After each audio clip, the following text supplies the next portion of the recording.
Hello everyone, welcome to my channel NCERT unplugged. और इस video में हम बात करेंगे article number 4.2 scalars and vector. तो प्रीवियस वीडियो में इंट्रोडक्शन पैराग्राफ हमने देखा था chapter 4 motion in a plane का, और अब हम देखेंगे स्केलर्स एंड वेक्टर्स क्या होते हैं। ठीक है, तो हम फिजिकल क्वांटिटीज़ को दो क्वांटिटी में कैटेगराइज कर सकते हैं, this are scalar and vector. तो जिन क्वांटिटी की डायरेक्शन नहीं होगी, ओनली मैग्नीट्यूड होगा, उन्हें हम स्केलर बोलेंगे। जैसे कि मास, जैसे कि टाइम, ठीक है, जैसे कि एरिया, जैसे कि वॉल्यूम, ये डेंसिटी, ये सारे स्केलर है, इसमें डायरेक्शन नहीं होगी। और जिन क्वांटिटी की डायरेक्शन भी होगी उनको हम वेक्टर्स बोलेंगे, magnitude as well as direction. ठीक है, तो in physics we can classify quantities as scalar और vector. Basically the difference is that a direction is associated with a vector but not with a scalar. ठीक है, तो मैंने बताया आपको डायरेक्शन वेक्टर के साथ एसोसिएट होगी, स्केलर के साथ नहीं। A scalar quantity is a quantity with magnitude only. Okay, scalar की बस मैग्नीट्यूड होगा। It is specified completely by single number along with the proper unit. और ना इसमें क्या होगा, बस हम जैसे कि एरिया की बात करूँ मैं, तो क्या बोलते हैं हम 20 मीटर स्क्वायर। ठीक है, कोई डायरेक्शन थोड़ी बोलते हैं इसमें, तो ये नंबर है और ये यूनिट है। Examples are the distance between 2 points, mass of an object, temperature of body, and time at which certain event happen. Okay, तो temperature, distance between 2 point, mass, ये सारी टाइम, ये सारे एग्जाम्पल हो गए स्केलर के। The rule for combining scalar are the rules of ordinary algebra. तो जैसे कि हम सिंपल नंबर को ऐड सब्ट्रैक्ट करते हैं, वैसे ही स्केलर को भी ऐड सब्ट्रैक्ट कर सकते हैं। ठीक है, अलजेब्रा के रूल्स ही स्केलर में भी अप्लाई होंगे। Scalar can be added, subtracted, multiplied and divided just as the ordinary numbers. Okay, लेकिन एक स्टार बना है एक चीज़ पे, वो हम देख लेते हैं क्या है वो। Addition and subtraction of scalar make sense only for quantities with same unit, however you just a second, you can multiply and divide scalar of different unit. ठीक है, आगे हम इसकी भी बात करेंगे। ठीक है, और डिफरेंट यूनिट को भी हम स्केलर को डिवाइड, मल्टीप्लाई, डिवाइड कर सकते हैं। जैसे डेंसिटी के लिए भी कर सकते हैं ना, डेंसिटी क्या होता है ना, अलग अलग उसके लिए भी हम कर सकते हैं। डेंसिटी हो गया, और भी जो अभी क्वांटिटीज़ देखेंगे हम, वहाँ पर अलग अलग स्केलर है, उनको मल्टीप्लाई, डिवाइड हम कर सकते हैं। ठीक है, जिनकी यूनिट डिफरेंट है तो उसकी उसमें भी। ओके, नाउ आगे देखेंगे। For example, if the length and breadth of a rectangle are 1 metre and 0.5 metre respectively, then its perimeter is the sum of the length of the four side, 1.0 meter plus 0.5 meter, 1.0 meter plus 0.5 meter. Okay, तो देखो यहाँ पर एक rectangle है, इसकी length breadth दे रखी है 1.0 metre and 0.5 metre. तो पेरीमीटर क्या होगा, उनका सम कर देंगे बस साइड का। ठीक है, सिंपली हमने सम कर दिया, ऐड कर दिया, कोई डायरेक्शन की बात ही नहीं हुई। तो length of each side is a scalar and the perimeter is scalar, और जो पेरीमीटर निकला वो भी स्केलर क्वांटिटी है। Okay, take another example. The maximum and minimum temperature on a particular day are 35.6 degree and 24.2 degree Celsius respectively. Then the difference between the two temperature is 11.4 degree. तो maximum temperature इतना है किसी particular दिन में, और minimum इतना, difference क्या है इनका, तो सिंपली सब्ट्रैक्ट कर दिया 11.4 डिग्री सेल्सियस। कोई डायरेक्शन की बात नहीं हो सकती।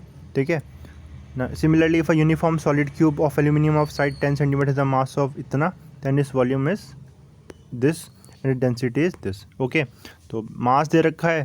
ठीक है, देखो यहाँ पर आगे नहीं है बात, जैसे अभी हमने देखा था, यहाँ मास के आगे kg। ओके, और वॉल्यूम का देखो यूनिट अलग अलग है, इन दोनों स्केलर को हमने डिवाइड कर दिया अलग अलग यूनिट का, जैसे यहाँ जो स्टार में पॉइंट बताया था वही चीज़ है ना।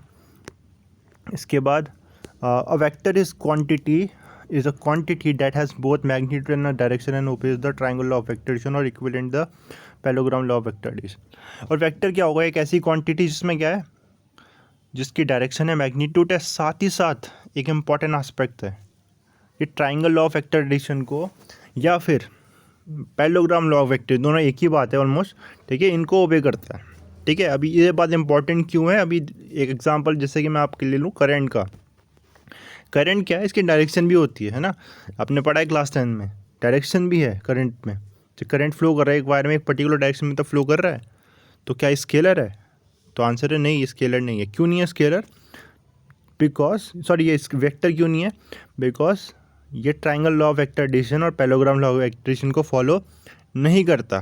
ठीक है, अभी डिटेल में जब parallelogram law of vector addition आएगा तब समझेंगे इसको, किसका मतलब क्या है।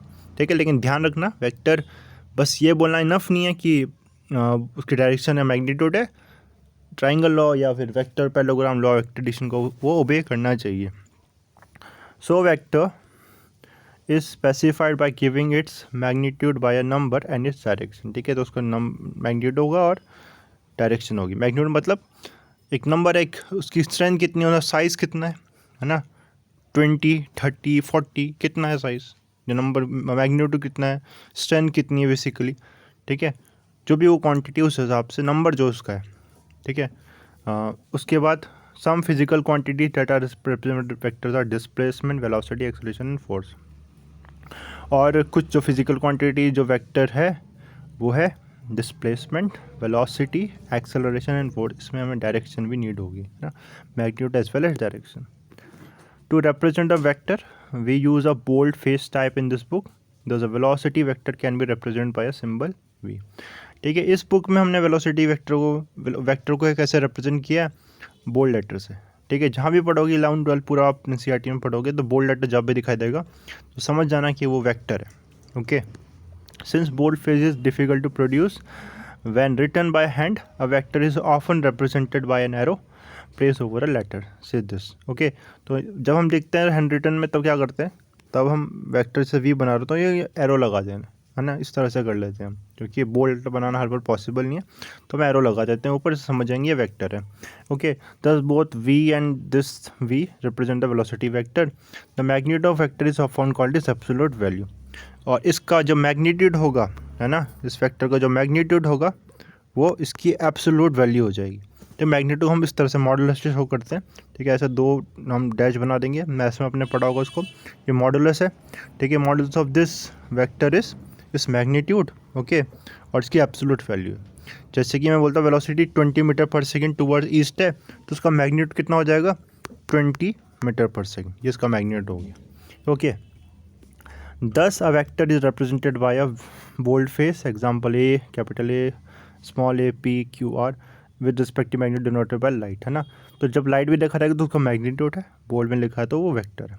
ओके, सो आई होप ये पैराग्राफ को क्लियर होगा। नेक्स्ट पैराग्राफ में हम बात करेंगे पोजीशन एंड डिस्प्लेसमेंट वेक्टर की।